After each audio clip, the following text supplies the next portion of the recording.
particularly expressive dark eyes, and I read in them very clearly from the first that she heartily wished me back in London once more. However, my debts were too pressing, and my designs upon my wealthy relative were too vital for me to allow them to be upset by the ill temper of his wife, so I disregarded her coldness and reciprocated the extreme cordiality of his welcome. No pains had been spared by him to make me comfortable. My room was a charming one. He implored to tell him anything which could add to my happiness. It was on the tip of my tongue to inform him that a blank cheque would materially help towards that end, but I felt that it might be premature in the present state of our acquaintance. The dinner was excellent, and as we sat together afterwards over his Havanas and coffee, which later he told me was specially prepared upon his own plantation, it seemed to me that all my driver's eulogies were justified, and that I had never met a more large-hearted and hospitable man. But, in spite of his cheery and good nature, he was a man with a strong will and a fiery temper of his own. Of this I had an example upon the following morning. The curious aversion which Mrs. Everard King had conceived towards me was so strong that her manner at breakfast was almost offensive. But her meaning became unmistakable when her husband had quitted the room. "The best train in the day is at 12:15, said she. "But I was not thinking of going today," I answered frankly, perhaps even defiantly, for I was determined not to be driven out by this woman. "Oh, if it rests with you," said she, and stopped with a most insolent expression in her eyes. "I am sure," I answered, "that Mr. Everard King would tell me if I were outstaying my welcome." "What's this? What's this?" said a voice, and there he was in the room. He had overheard my last words, and a glance at our faces had told him the rest. In an instant his chubby, cheery face set into an expression of absolute ferocity. "Might I trouble you to walk outside, Marshal?" said he. I may mention that my own name is Marshal King. He closed the door behind me, and then, for an instant, I heard him talking in a low voice of concentrated passion to his wife. This gross breach of hospitality had evidently hit upon his tenderest point. I am no eavesdropper, so I walked out onto the lawn.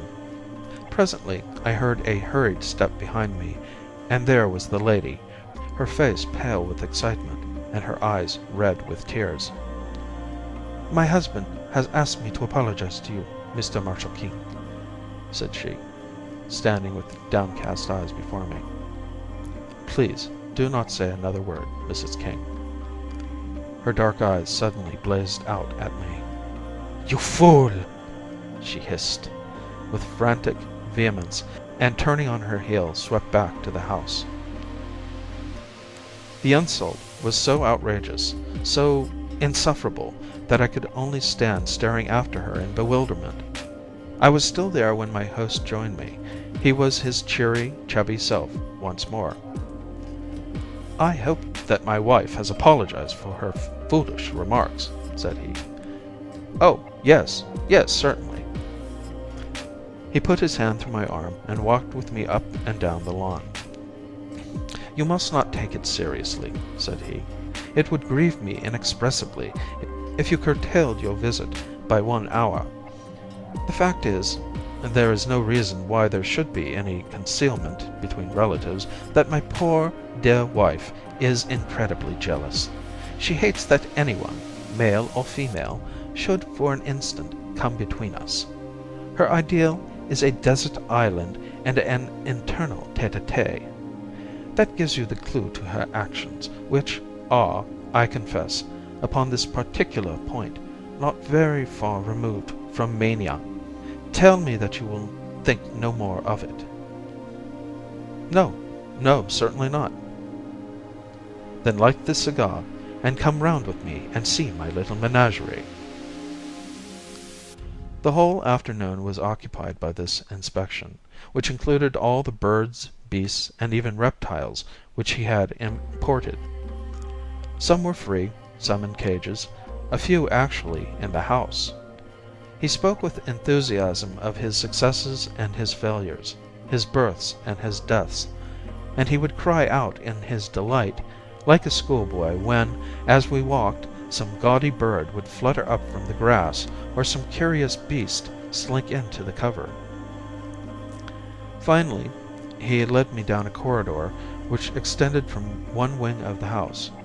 At the end of this there was a heavy door with a sliding shutter in it, and beside it there projected from the wall an iron handle attached to a wheel and a drum. A line of stout bars extended across the passage. "I am about to show you the jewel of my collection," he said. "There is only one other specimen in Europe, now that the Rotterdam cub is dead. It is a Brazilian cat." "But how does that differ from any other cat?" "You will soon see that," said he, laughing.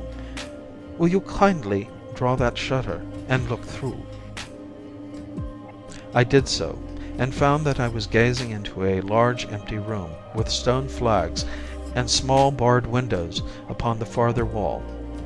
In the center of this room, lying in the middle of a golden patch of sunlight, there was stretched a huge creature as large as a tiger, but as black and sleek as ebony. It was simply a very enormous and very well-kept black cat, and it cuddled up and basked in that yellow pool of light exactly as a cat would do.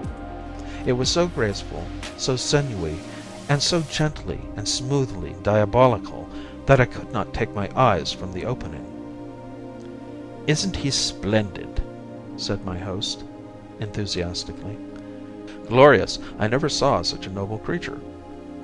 "Some people call it a black puma, but really it is not a puma at all. That fellow is nearly 11 feet from tail to tip.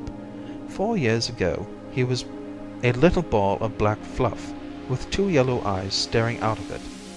He was sold me as a newborn cub, up in the wild country at the headwaters of the Rio Negro. They speared his mother to death after she had killed a dozen of them." "They are ferocious, then."